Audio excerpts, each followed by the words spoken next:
Little mermaid. तो film की शुरुआत में हमें एक बहुत बड़ा समंदर दिखाया जाता है, ऐसा समंदर जिसके अंदर भी एक दुनिया रहा करती थी, मरमेड्स, जल परियों की दुनिया। तो कहानी के शुरू में हम एक बहुत बड़े शिप को देखते हैं। उसमें बहुत से लोग थे जो समंदर से एंटीक्स यानी कि खास चीजें इकट्ठा करने आया करते थे और फिर उन्हें बेच दिया करते। इस शिप में एक प्रिंस भी था जिसका नाम एरिक होता है। उसे भी ऐसी खास चीजों को इकट्ठा करने का बहुत शौक था, इसलिए वो भी इन लोगों के साथ अक्सर बहरी जहाज के सफर पर आया करता था। आज के दिन मून फेस्टिवल था, एक चांद का त्योहार। कहा जाता था कि जल परियां आज रात पानी से बाहर आती हैं। अब इस शिप में जितने भी लोग थे वो सभी आज रात जल परियों को पकड़ना चाहते थे, पर एरिक बहुत ही नेक और अच्छा प्रिंस था। वो सबको ऐसा करने से मना करता है। एरिक के साथ हमेशा एक आदमी रहा करता था जो एरिक की मॉम क्वीन का बहुत खास आदमी था और एरिक का गार्डियन भी। वो एरिक को समझाता है, देखें प्रिंस, आपको ये सब कुछ छोड़ देना चाहिए। आप जानते नहीं इस बात को कि बाकी के शिप समंदर से बहुत ही खास सामान को लेकर जाते हैं, तो हम ऐसे छोटे मोटे सामान को क्यों लेकर जाएं? मगर एरिक को तो इन सब कामों से दूर रहना था। इसके बाद पानी की दुनिया को दिखाया जाता है। समंदर की गहराइयों में एक बहुत ही खूबसूरत दुनिया बसा करती थी, ऐसी दुनिया जो हम अपने ख्यालों में भी नहीं देख सकते। समंदर के अंदर एक किंग रहा करता था जिसको पानी का देवता भी कहा जाता था। उनकी 7 बेटियां थी जो कि जल परियां होती हैं। वो अपनी 6 बेटियों को अपने पास बुलाते हैं, मगर यहाँ पर उनकी 7वीं बेटी नहीं थी, यानी कि सबसे छोटी, जिसका नाम एरियल था। किंग यहाँ पर अपने एक क्रैब केकड़े को बुलाते हैं।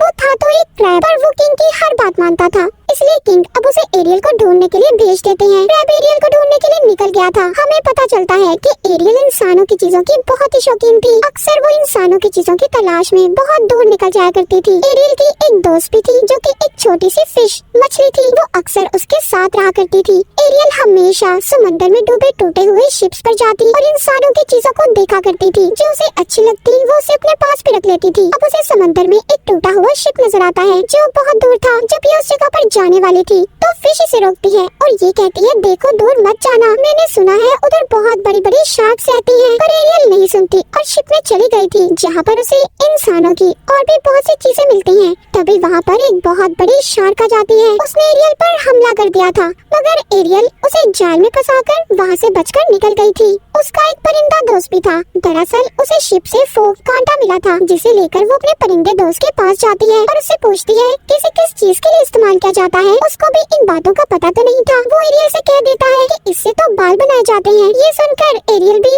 उस कांटे से बाल बनाने लगी थी। तभी यहाँ पर क्रैब आ जाता है जो किंग का पैगाम लेकर आया था। वो बताता है कि क्या आप जानती है आज मून फेस्टिवल है, तो किंग आपको बुला रहे हैं। ये सुनकर एरियल जल्दी जल्दी तेजी से तैरकर किंग यानी कि अपने डैड की मीटिंग में पहुंच गई थी। यहाँ पर समंदर में हमें एक सी विच पानी की जादूगरनी दिखाई जाती है जिसके बहुत बड़े बड़े टेंटिकल्स थे, बिल्कुल ऑक्टोपस की तरह। उस विच ने एरियल पर नजर रखी हुई थी। अब खैर एरियल अपने डैड के पास आ जाती है जहाँ पर उसके डैड उससे बहुत नाराज थे। वो पूछते हैं कि तुम कहाँ पर थी? एरियल बताती है वो इंसानों की चीजों को देख रही थी। ये सुनकर किंग यानी कि उसके डैड को गुस्सा आ गया था। एरियल अपने डैड से कहती है, मुझे समझ नहीं आती आपको इंसान इतने बुरे क्यों लगते हैं? उनकी दुनिया बहुत प्यारी है, वो बहुत अच्छे लोग हैं। दरअसल एरियल की मॉम की मौत के जिम्मेदार इंसान ही थे, इसीलिए उसके डैड इंसानों से नफरत किया करते थे। अब किंग उससे कहते हैं कि आइंदा तुम इंसानों से जुड़ी चीजों के पास हरगिज नहीं जाओगी। ये सुनकर वो गुस्से में वहाँ से चली गई थी। किंग जानते थे कि एरियल उनकी बातों को नहीं मानेगी, इसलिए वो क्रैब को एरियल के पीछे उसका ध्यान रखने के लिए भेज देते हैं। वो नाराज होकर अपने कमरे में आ गई थी जहाँ पर उसने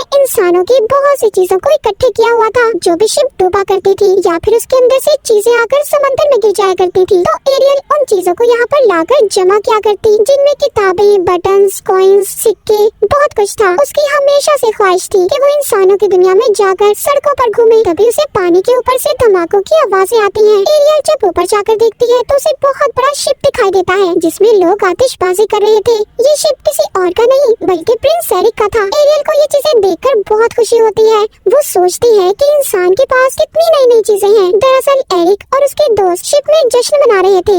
एरिक भी आम इंसान की तरह उनके साथ मजे कर रहा था। उसके साथ जो गार्डियन रहा करता था वो एरिक को समझाता है, देखिए आप प्रिंस हैं, ऐसे मत करें। पर एरिक को तो इन चीजों की परवाह ही नहीं थी। एरियल भी उनकी ये बातें सुनती है तो उसे एरिक की ऐसी सोच अच्छी लग रही थी कि वो कितना अच्छा इंसान है। तभी यहाँ पर एरिक और उसके साथियों को पता चलता है कि अचानक से मौसम खराब हो गया है, बारिश भी होने लगी थी और समंदर में भी बहुत तेज लहरें थी, इतनी तेज कि वो इनके शिप को भी डुबा सकती थी। इसीलिए सबके सब शिप से कूदने लगते हैं। वो छोटी कश्तियों में बैठकर यहाँ से अपनी जान बचाना चाहते थे। इनके शिप में आग भी लग गई थी। सभी शिप से निकल आए थे सिवाय एरिक की। जब वो छलांग लगाने लगता है तो उसको पता चला था कि उसका डॉग अभी भी शिप में ही था, इसीलिए वो अब अपने डॉग को बचाने चाहता है। तो समंदर की एक लहर इतनी तेजी से आई थी, उसके शिप के 2 टुकड़े हो गए थे और एरिक समंदर में डूब जाता है। एरियल भी वहाँ पर ये सब देख रही थी। एरिक डूबता पानी की गहराइयों में चला गया था। वहाँ पर एरियल अब उसकी जान बचाती है। वो उसे पानी से निकालकर बाहर ले आई थी। पहली बार उसने किसी इंसान को देखा था, उसे हाथ लगाया था।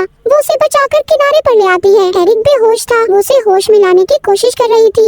यहाँ पर उसके जानवर दोस्त भी थे। वो सभी आपस में ये बातें करते हैं कि किंग को ये बात कोई नहीं बताएगा कि एरियल ने किसी इंसान की जान बचाई है। उधर एरियल एरिक को होश में लाने की कोशिश कर रही थी। वो गाना भी गाती है, मगर तभी महल से कुछ गार्ड्स आ जाते हैं जो एरिक की तलाश में आए थे। जब एरिक अपनी आंखें खोलता है तो गार्ड आकर उसे अपने साथ ले गए थे। उसने एरियल को नहीं देखा था, पर वो जानता था कि उसकी जान एक लड़की ने बचाई है। एरियल भी गार्ड को देखकर छुप गई थी। ये सब वो पानी की विच भी देख रही थी, जिसको हमने कहानी के शुरू में देखा था कि उसने एरियल पर नजर रखी हुई थी। उसका इस चीज के पीछे बहुत बड़ा मकसद था। अब हम एरियल को देखते हैं। जब से वो इंसान से मिली, यानी कि एरिक से, तब से और ज्यादा खोई खोई रहने लगी थी। अब तो वो इंसानों की दुनिया में जाना चाहती थी। हर रोज वो एरिक का इंतजार करती कि शायद वो कभी उसे ढूंढने पानी पर जरूर आएगा। दूसरी तरफ एरिक, जिसका इलाज चल रहा था, वो ठीक होकर अपनी मॉम के पास आता है जो कि क्वीन थी। वो अपनी मॉम से पूछता है कि आप लोगों को वो लड़की मिली जिसने उस रात मेरी जान बचाई थी? उसकी मॉम कहती है नहीं, अभी तो नहीं, पर हाँ जल्दी हम उसे ढूंढ लेंगे। पर बेटे आपको भी आराम करना होगा। एरिक कहता है नहीं, मैं ठीक हूँ, मुझे बस जल्दी उस लड़की को ढूंढना है जिसने मेरी जान बचाई थी। मैं उसे देखना चाहता हूँ। एरिक को भी इस बात पर शक था कि शायद वो लड़की मरमेड, एक जल परी है जिसने उसकी जान बचाई थी। वो रोज समंदर के किनारे जाकर एरियल को ढूंढा करता था। वो शिप पर भी जाता है। उसे यकीन था कि अगर वो फिर से अपनी जान को खतरे में डालेगा तो वो जल परी उसे बचाने जरूर आएगी। उधर पानी में भी एरियल खोई खोई रहने लगी थी। उसकी बहनें समंदर में गिरी हुई शिप को हटा रही थी जो कि एरिक का शिप था। एरियल यहाँ पर अपनी बहनों से कोई बात नहीं करती। अब उसके डैड को भी इस पर शक हो गया था कि एरियल को किसी इंसान से प्यार हो गया है। एरियल के डैड यानी कि किंग की बात क्रैब से पूछते हैं। उसने भी सब सच बता दिया था कि हाँ एरियल ने एक इंसान की जान को बचाया था।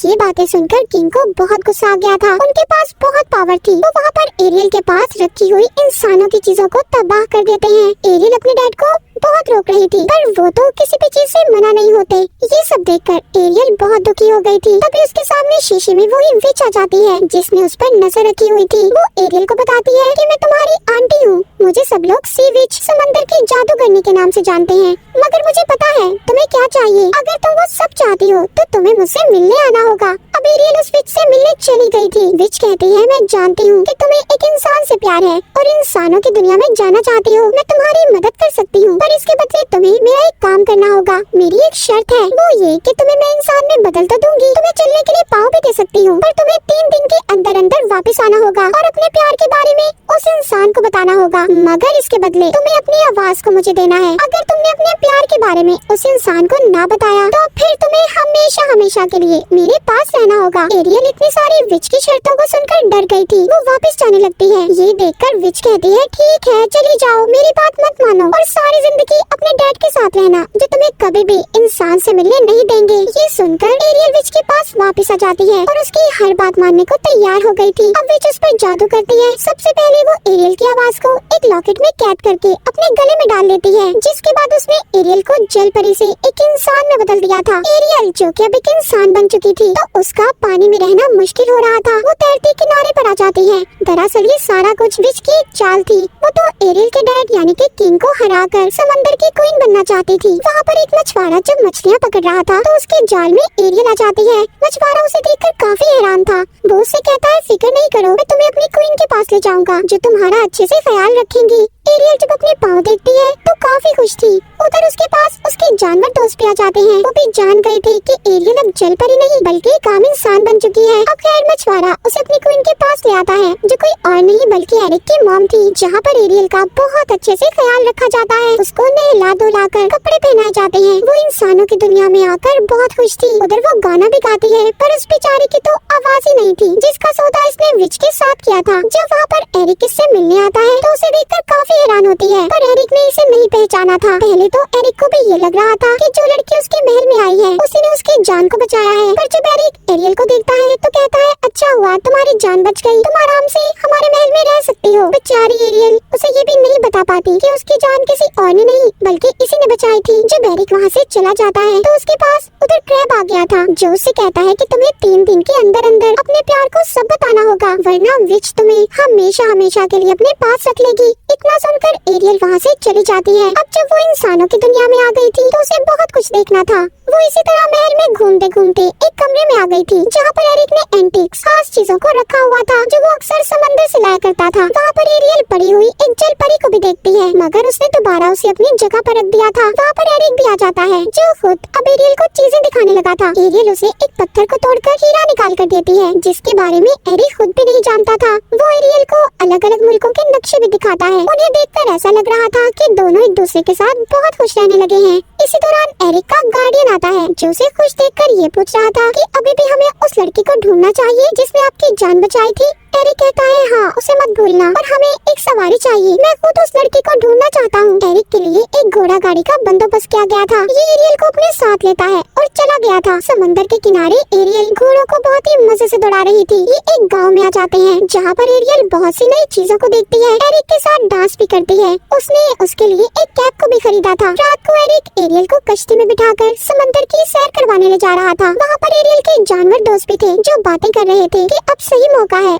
एरियल को अपने दिल की बात एरिक को बता देनी चाहिए, क्योंकि इन दोनों के दरमियान में प्यार हो चुका है। अगर एरियल एरिक को किस कर देगी तो हमेशा हमेशा के लिए वो इंसान बनकर एरिक के साथ रह सकती है और विच के पास कभी भी नहीं जाना पड़ेगा। वो दोनों कश्ती में जाते हुए बहुत मजे करते हैं। तभी विच अपने जादू से कश्ती को पलट देती है। वो दोनों बच गए थे, मगर विच अब ये जानना चाहती थी कि आखिर वो दोनों इतना करीब कैसे आ सकते हैं। उधर समंदर में एरियल के डैड अपनी बाकी की बेटियों से पूछते हैं कि एरियल कहाँ पर है, जिसके बारे में किसी को भी कुछ नहीं पता था। उसकी बहनें भी अब एरियल को ढूंढने निकल गई थी। उधर इंसानों की दुनिया में एरियल और एरिक वापस से महल में आ गई थी, जहाँ पर एरिक का गार्डियन जब उन्हें इतना खुश देखता है तो एरिक को कहता है कि मुझे लगता है आपको वो लड़की मिल चुकी है जिसकी आपको तलाश थी, जिसके साथ आप हमेशा खुश रह सकते हैं। मुझे लगता है हमें उस लड़की को नहीं ढूंढना चाहिए। मगर एरिक अभी भी अपने दिल से मुतमईन नहीं था। वो अभी भी उस लड़की से ही मिलना चाहता था। वो अब समंदर के किनारे चला जाता है और आवाजें देने लगता है कि आखिर उसकी जान को किसने बचाया था। तभी फोग धुंध से निकलकर एक लड़की पत्थर पर आकर बैठ गई थी। एरिक समझता है यही वो लड़की थी जिसने उसकी जान को बचाया था। वो उसे अपने साथ महल में ले आता है।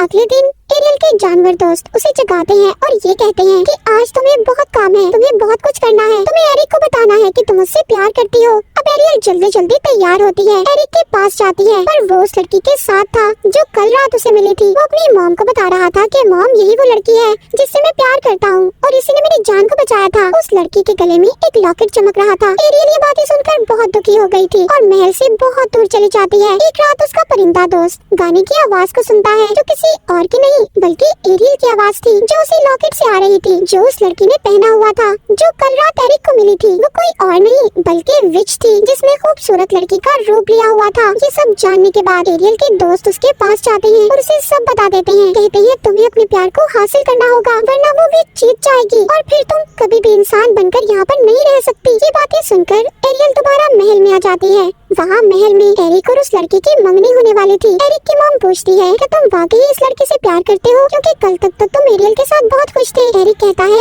इस बारे में तो मैं खुद भी नहीं जानता कि आखिर बात क्या है। तभी वहाँ पर एरियल के दोस्त आ जाते हैं जिन्होंने उस लड़की यानी कि विच पर हमला कर दिया था। वहाँ पर एरियल आकर सबसे पहले उसके गले से लॉकेट को उतारती है जिसमें उसकी आवाज कैद थी। अपनी आवाज आने के बाद वो एरिक को बताती है कि मैं ही वो लड़की हूँ जिसने तुम्हारी जान बचाई थी। विच भी अपने असली रूप में आ गई थी। वो अपने बड़े बड़े टेंटिकल से सब पर हमला कर देती है। एरियल जब वापस जल परी के रूप में आ गई थी तो वो उसे अपने साथ दोबारा से समंदर में ले गई थी। समंदर में एरियल के डैड आ गए थे जिनको विच बताती है कि तुम्हारी बेटी की मुझसे डील हुई थी, एक ऐसी डील जो चाहकर भी तुम नहीं तोड़ सकते। अब एरियल के डैड अपनी बेटी को बचाने के लिए अपनी जान का सौदा विच से कर लेते हैं। विच ने अपने जादू से किंग को मार दिया था और उनका जादुई हथियार भी ले लेती है। विच का मकसद तो पूरा हो गया था। वो पूरे समंदर की क्वीन बनना चाहती थी जो उसने हासिल कर लिया था। वो एरियल को मारने वाली थी। तभी समंदर में एरियल को बचाने एरिक भी आ गया था, मगर विच अब अपने ऊपर जादू करती है और खुद को एक बहुत बड़े ऑक्टोपस में बदल लिया था जो पूरे समंदर जितना था। एरिक भी एक शिप पर लटका हुआ था।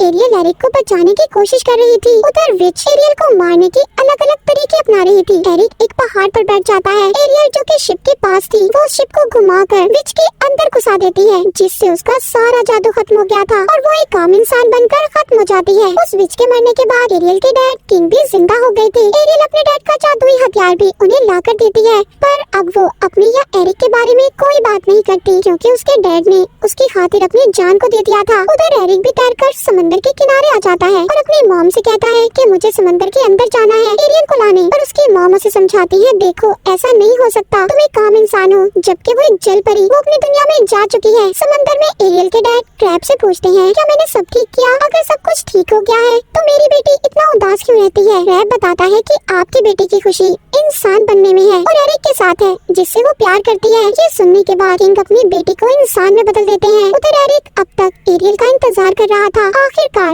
एरियल एक इंसान बनकर एरिक के पास पहुंच जाती है। वो दोनों मिल गए थे, जिसके बाद अब एरियल हमेशा इंसान बनकर रहेगी। महल के अंदर दोनों की शादी हो जाती है। पूरी दुनिया घूमने के लिए ये तैयार थे। एरिक अपनी मॉम से मिलता है और जाने से पहले एरियल अपने डैड से मिलती है। उसके डैड बताते हैं कि मैं गलत था, हर इंसान बुरा नहीं होता, अब हम मरमेड्स मिलकर इंसानों के साथ रहेंगे। ये सुनकर एरियल बहुत खुश होती है, जिसके बाद ये दोनों हंसी खुशी अपने सफर पर निकल जाते हैं, जो सफर इनका पूरी दुनिया घूमने का था। और इसी के साथ इस मूवी की कहानी यहीं पर खत्म हो जाती है।